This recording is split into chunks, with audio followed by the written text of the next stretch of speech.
ठीक है। न्यूज है दोस्तों, राइटर से लिया गया है। न्यूज है, Biden hold second democracy summit एमिड doubts over progress.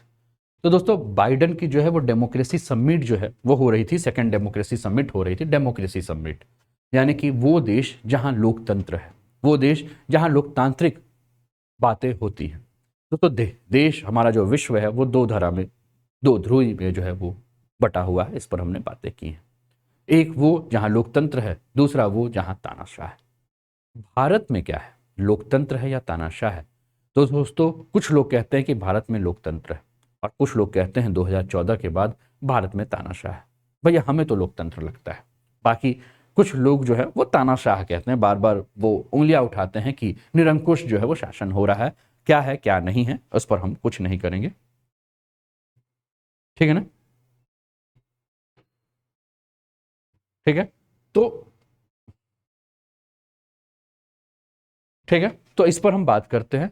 तो बाइडन ने क्या किया, एक डेमोक्रेसी का जो है वो समिट रखा, डेमोक्रेसी समिट रखा है। और आपके स्क्रीन पर जो है वो बाइडन नजर आ रहे हैं, बाइडन काका नजर आ रहे हैं, आप देखिए। और इसमें सबसे मजेदार वाकया क्या हुआ है कि शहबाज शरीफ जो है वो इसमें शामिल नहीं हुए हैं। और पाकिस्तान कहा जा रहा है कि लगातार जो है वो तीन बार से जो है इसमें शामिल नहीं हुआ है। समस्या क्यों है? समस्या ये है कि इसका जो मित्र है, यानी कि इसके जो आका हैं, किसके, पाकिस्तान के, कौन है, चाइना, जिनके रहमो करम पे पाकिस्तान पलता है, उसको इस डेमोक्रेसी समिट में नहीं बुलाया गया। अब नहीं बुलाया गया तो बाइडन का जो डेमोक्रेसी समिट था वो क्या हो गया, शहबाज शरीफ के गले का फांस बन गया। पाकिस्तान सरकार जो है वो काफी असमंजस में पड़ गया कि भैया हमारा जो आका है, हमारा जो दोस्त है, हमारा जो खर्चा चलाने वाला व्यक्ति है, उसको जब नहीं बुलाया गया तो हम कैसे जा सकते हैं। नहीं गया। और बाइडन के डेमोक्रेसी समिट से पाकिस्तान जो है वो लगातार तीसरे साल जो है वो अपने आप को दूर रख रहा है। पाकिस्तान सरकार इस बात को लेकर काफी असमंजस है कि अमेरिका जो है वो ना तुर्की को बुला रहा है, ना ही चीन को बुला रहा है, और हमें बुला रहा है तो हम जाएं कि नहीं जाएं। चीन को बुलाया नहीं है, लेकिन ताइवान को जो है वो इस समिट में बुलाया गया है। यानी कि अमेरिका के नज़र में चाइना जो है वो डेमोक्रेटिक कंट्री नहीं है, लेकिन ताइवान जो है वो डेमोक्रेटिक कंट्री है। सम्मेलन के बारे में कहा जा रहा है कि ये आम धारणा है। किस चीज की धारणा है? कि डेमोक्रेसी समिट के माध्यम से अमेरिका क्या कर रहा है, चाइना को घेरने का जो है वो पूरा का पूरा काम कर रहा है। यानी कि ये डेमोक्रेसी समिट चाहे अमेरिका की रणनीति का जो है वो एक हिस्सा के रूप में आप देख सकते हैं। अब अमेरिका के राष्ट्रपति के द्वारा ये समिट हो रहा है। इस समिट को अगर आप ध्यान से देखेंगे तो आपके स्क्रीन पर ये इमेज नजर आ रही होगी, समिट फॉर डेमोक्रेसी आपको देखने को मिल रहा है। और बहुत ध्यान से देखेंगे तो ये हमारे प्रधानमंत्री जी मोदी साहब नजर आ रहे हैं, है ना। लेकिन इतने लोग नजर आ रहे हैं, उसमें हमारे प्रधानमंत्री जी छोटू से जो है वो नजर आ रहे हैं। अगर ये समिट भारत में होता तो कैमरामैन जो है वो पूरा का पूरा फोकस जो है वो हमारे प्रधानमंत्री जी के ऊपर किया रहता। लेकिन कैमरा वाला जो है उनका पूरा फोकस जो है वो किस पर है, बाइडन चाचा के ऊपर है। और बाकी सारे जो भी डेमोक्रेटिक कंट्री हैं वो आपको देखने को मिल रहे हैं, छोटे छोटे छोटे, मतलब सब ऑनलाइन सब जुड़े हुए हैं। लगभग 120 देश जो है वो शामिल हुए हैं। जस्ट आप ऐसे समझिए कि मैं अगर आपको गूगल मीट का लिंक दे रहा हूँ, जूम का लिंक दे रहा हूँ और आपसे कह रहा हूँ भैया आ जाओ, तो आप सभी उस लिंक के माध्यम से आप मेरे साथ जुड़ जाइएंगे। मैं एक तरफ रहूंगा, आप सब दूसरी तरफ से मेरे से बात करेंगे। सेम ऐसा ही क्या हुआ है, सेम ऐसा ही बाइडन महोदय के द्वारा जो है ये पूरा का पूरा जो समिट हुआ है, ठीक है ना, ठीक है ना। तो इसके बारे में अगर हम बात करें, ठीक है, तो इसके बारे में अगर हम पूरा का पूरा बात करें तो ये क्या है, तो इसके बारे में अगर हम देखें तो ये हम देख रहे हैं कि 120 देश जो हैं वो इसमें शामिल हैं और इस शिखर सम्मेलन में जो है उसको आमंत्रित किया गया है। लेकिन सोमवार की रात तक जो है, यानी कि परसों की रात तक अगर हम बात करें तो पाकिस्तान इस बात को तय ही नहीं कर पाया कि वो इस समिट में जो है वो क्लिक करके एंट्री करे या बाहर रहे, यानी कि उसमें हिस्सा ले कि नहीं ले, इस पर इसने बात नहीं किया। दिसंबर 2021 में भी हम अगर बात करें तो उस समय भी डेमोक्रेसी समिट यानी कि लोकतंत्र का जो है वो शिखर सम्मेलन हुआ था। पाकिस्तान को न्योता दिया गया था, लेकिन उस समय के जो प्रधानमंत्री थे, कौन थे, इमरान खान, उन्होंने कहा कि भैया हम इस पर जो है वो शामिल नहीं होंगे। तो पाकिस्तान के जो ये मंत्री थे, उस समय प्रधानमंत्री थे इमरान खान, उन्होंने भी जो है वो मना कर दिया था।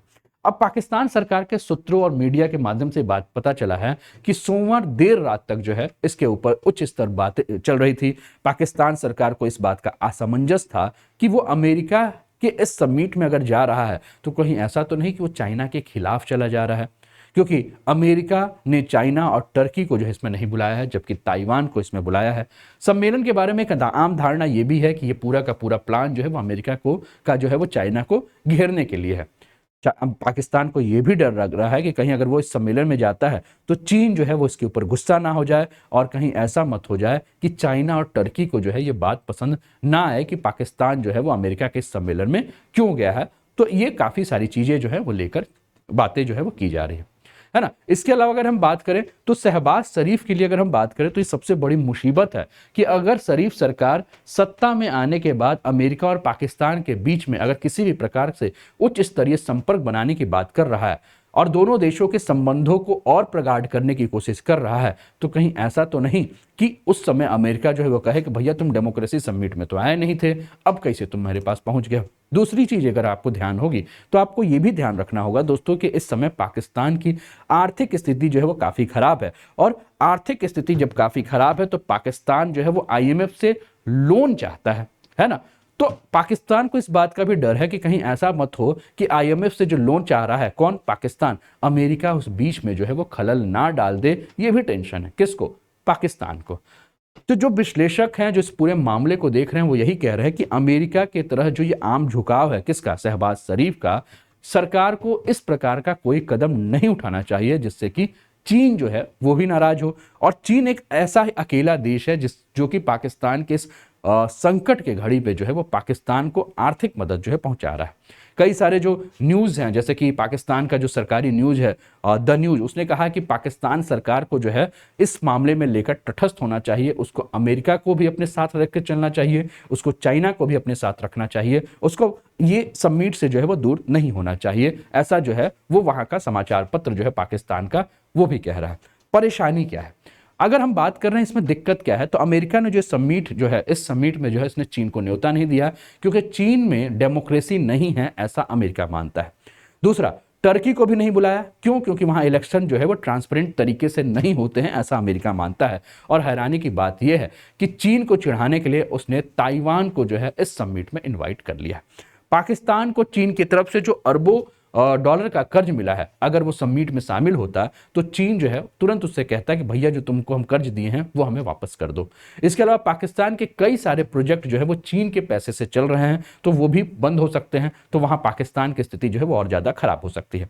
पाकिस्तान जो है वो किसी भी हाल में जो है वो चाइना को नाराज नहीं करना चाहता, वो किसी भी प्रकार का जोखिम नहीं लेना चाहता है। और पाकिस्तान को इस वक्त अगर हम बात करें तो अमेरिका की भी जरूरत है और साथ में चाइना की भी जरूरत है। अमेरिका की क्यों, क्योंकि अमेरिका की जरूरत इसलिए है कि IMF में 40% हिस्सा जो है वो अमेरिका का है और नाटो देश का है, यानी कि अमेरिका और नाटो देश जो बोलेंगे वही IMF करेगा। और लोन किसको चाहिए, पाकिस्तान को चाहिए। किससे चाहिए, IMF से चाहिए। तो उसको अमेरिका के साथ भी संबंधों के जो है वो सही रखना होगा। क्यों, अगर अमेरिका के साथ संबंध नहीं रखेगा तो IMF से जो है उसको लोन नहीं मिलेगा। ठीक है, तो ये भी चीजें हैं। दूसरा, अगर हम बात करें तो अगर ये कर्ज नहीं मिलेगा IMF से, किसको, पाकिस्तान को, तो पाकिस्तान किसी भी समय जो है वो डिफॉल्ट घोषित हो सकता है। यानी कि पाकिस्तान के पास कोई रास्ता नहीं है, पाकिस्तान के पास दो ही रास्ते हैं। अगर वो आगे जाए तो आपको उसको कुआं मिलेगा, पीछे जाए तो उसको खाई मिलेगा। यानी कि वो चाइना से भी पंगा नहीं ले सकता है, अमेरिका से भी पंगा नहीं ले सकता है। तो स्थिति इस समय पाकिस्तान की वैसे ही है, निगले की उगले। समझ रहे हैं आप, पाकिस्तान इस कंडीशन में बना हुआ है, ठीक है ना, निगले कि उगले उसको समझ में नहीं आ रहा है। अब पाकिस्तान के लिए IMF ने जो है वो 3 शर्तें रखी थी, है ना, उसके ऊपर भी हम बात कर रहे हैं। और पाकिस्तान जो है अभी तक जो है वो पाकिस्तान क्या कर रहा है, IMF की शर्तें को पूरा नहीं कर रहा है। IMF ने एक बार फिर से जो है वो पाकिस्तान में जो है MEFP नाम का जो है एक मेमोरेंडम देने से जो है इनकार कर दिया है। और ये अगर मेमोरेंडम मिल जाता पाकिस्तान को तो उसको बेल आउट पैकेज मिल जाता। लेकिन IMF चाहता है कि पाकिस्तान सरकार अपनी अर्थव्यवस्था को जो है वो बेहतर करने के लिए जो उसकी शर्त है उस शर्त को मांगे, और उस शर्तों को अगर मानता है तो पाकिस्तान को वो कर्ज देगा, बेल आउट पैकेज देगा, जिससे कि डिफॉल्ट नहीं हो सकता है। पाकिस्तान के लिए IMF क्या कह रहा है, तो IMF पहले ही पाकिस्तान से कह चुका है कि भैया आप 900 अरब डॉलर का जो सर्कुलर कर्ज है उसका आप सामना कर रहे हैं, और ऐसे में अगर आपकी अर्थव्यवस्था रफ्तार नहीं पकड़ेगी तो समस्या आएगी। तो ऐसे में आपको क्या करना है कि अपनी अर्थव्यवस्था को रफ्तार देने के लिए पाकिस्तान सरकार कोई भी कड़ा फैसला अगर लेती है तो वो इससे बाहर निकल पाएगी, लेकिन पाकिस्तान सरकार कड़ा फैसला नहीं ले रही। ऐसे में पाकिस्तान की जनता जो है वो अलग अलग टैक्स के जरिए लगभग 170 अरब रुपए जो है वो जमा कर सकती है, लेकिन अभी तक इस पे बहुत ज्यादा स्थिति पाकिस्तान की हमें देखने को नहीं मिली। दूसरी शर्त जो है वो पाकिस्तान के तरफ को जो है वो IMF की तरफ से ये कहा गया है कि पाकिस्तान अपनी इकोनॉमी को बेहतर करने के लिए जो भी सामान निर्यात कर रहा है उस पर छूट दे कि ज्यादा से ज्यादा विदेशी बाजारों में पाकिस्तान की जो प्रोडक्ट है उसकी मांग हो और इसके पास फॉरेन एक्सचेंज बढ़े, जिससे पाकिस्तान की अर्थव्यवस्था मजबूत हो जाए। तीसरी बात IMF कह रहा है कि अगर पाकिस्तान के पास किसी भी हाल में विदेशी मुद्रा भंडार है तो अमेरिकी डॉलर की उसमें कमी नहीं होनी चाहिए और इसके लिए सऊदी अरब, चाइना, UAE इन सभी का वो मदद ले सकता है। ये IMF जो है वो दबाव बना रहा है किसके ऊपर? पाकिस्तान के। तो फिर प्रश्न होगा कि क्या पाकिस्तान दिवालिया होने की स्थिति में है? तो पाकिस्तान के बारे में यह कहा जा रहा है कि अगर पाकिस्तान IMF की शर्तों को पूरा करता है तो पाकिस्तान के लिए बेल आउट पैकेज का जो कर्ज है वो मिलना आसान हो जाएगा और इससे वो डिफॉल्टर यानी कि दिवालिया नहीं होगा। लेकिन लॉन्ग टर्म के लिए अगर हम बात करें तो ये जो बेल आउट पैकेज है वो कोई लॉन्ग टर्म सोल्यूशन जो है वो पाकिस्तान के लिए नहीं है और नई इकोनॉमिक पॉलिसी के जरिए जो है वो कर्ज कम होने के बाद भी देश की स्थिति को सही किया जा सकता है। तो ये सारी की सारी बातें जो है वो पाकिस्तान को लेकर है कि पाकिस्तान को क्या करना चाहिए, पाकिस्तान किस प्रकार से जो है वो काम कर सकता है। इसके अलावा पाकिस्तान के बारे में ये भी कहा जा रहा है कि पाकिस्तान के पास जो फॉरेन रिजर्व है उस रिजर्व को पाकिस्तान खर्च नहीं कर सकता है और पाकिस्तान के पास इस समय जो फॉरेन रिजर्व है वो कहा जा रहा है कि वो 2.7 अरब डॉलर जो है विदेशी मुद्रा पाकिस्तान के पास है और पाकिस्तान इस फॉरेन रिजर्व को जो है वो खर्च ना करे। ठीक है, और ये पैसा है किसका? तो ये पैसा सऊदी अरब और UAE के द्वारा जो है वो पाकिस्तान को दिया गया है और ये फंड सिक्योरिटी डिपॉजिट है, यानी कि शहबाज शरीफ जो है इसे खर्च नहीं कर सकते हैं। बस एक डिपॉजिट है किसके पास? पाकिस्तान के पास, कि भैया ये पैसा तुमको हम दिए हैं, अरब वाले ने दिया है, UAE वाले ने दिया है, लेकिन इसको तुम खर्चा नहीं करोगे। क्यों? क्योंकि सऊदी अरब और UAE जब चाहें तो ये जो 2.7 अरब डॉलर जो विदेशी मुद्रा दी हैं वो 36 घंटे के नोटिस पर जो है वो पाकिस्तान से वापस ले सकते हैं। तो ये भी पाकिस्तान के साथ जो है एक बहुत बड़ी समस्या हमें देखने को मिल रही है। बात आपको समझ में आ रही होगी। इसके अलावा आप अपने स्क्रीन पर देख रहे हैं ये फाइनेंस मिनिस्टर हैं, इनका नाम है इसहाक डार। इन्होंने कुछ दिन पहले IMF के बारे में कहा था कि हम उसके गुलाम नहीं हैं। इसके बाद से पाकिस्तान को IMF ने जो है वो क्या किया कि कर्ज देने से ही मना कर दिया है ना। ये आप अपने स्क्रीन पर देख रहे हैं और आप अपने स्क्रीन पर ये जो डेमोक्रेसी समिट हुई थी उसकी भी तस्वीर आपको जो है वो देखने को मिल रही है। ठीक है, क्लियर है? बताते चलिएगा, कमेंट करते रहिएगा और चैनल पर पहली बार है तो चैनल को सब्सक्राइब करके बेल आइकन दबा दीजिएगा। ये बाइडेन देख रहे हैं, समिट फॉर डेमोक्रेसी आपको नजर आ रहा है। समिट फॉर डेमोक्रेसी आपको ये बाइडेन और ये जितनी भी 120 कंट्रीज हैं जो कि आपके स्क्रीन पर आपको देखने को मिल रही है। तो दोस्तों इस समय आप अनअकैडमी पे जुड़े हैं और अभी भी क्लासेस अभी और भी हैं, न्यूज़ अभी और भी हैं, लेकिन उसके पहले अगर आप अनअकैडमी के किसी भी कोर्स को सब्सक्रिप्शन लेना चाहते हैं तो आप अनूप 10 कोड के माध्यम से जो है वो सब्सक्रिप्शन ले सकते हैं, ANUP10, और यहाँ से आपको अनअकैडमी के किसी भी कोर्स में जो है वो मैक्सिमम टू मैक्सिमम जो है वो डिस्काउंट मिल सकता है। ठीक है, तो ये सारे हैं अनअकैडमी के किसी कोर्स पे भी आप सब्सक्रिप्शन लेकर इसका लाभ उठा सकते हैं। ठीक है, ये सारे एडवांटेज हैं, इसके बारे में बात कर रहे हैं। ठीक है, तो क्या